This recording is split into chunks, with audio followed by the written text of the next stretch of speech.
माहिती? तो डॉक्टर म्हणाला, मागील बाकी भरल्याशिवाय गंगाधरवर काही इलाज करता येणार नाही.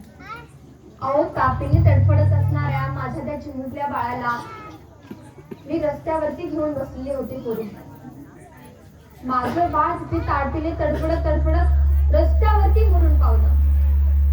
मी मात्र माझ्या बाळाकडे बघत ओरडत राहिले, बाळ गंगाधर, अरे उठ रे, तुझ्या गरीब आईला एकदा आई म्हणून हाक मार रे बाळा.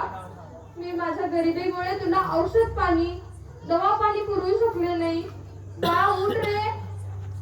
पोरींनो, लाखो काय करोडो काय मी किती हाका मारल्या माझ्या गंगाधरला, पण माझं बाळ नाही उठलं. ते तापीने तडफडत तडफडत रस्त्यावरती मरत पावलो.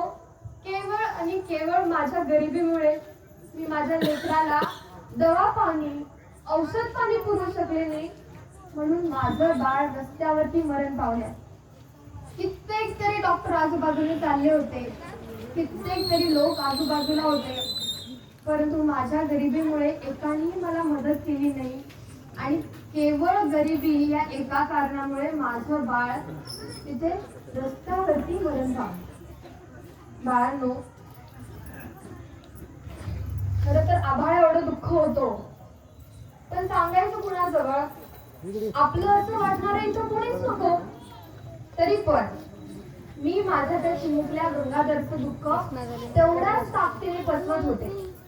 का माहिती?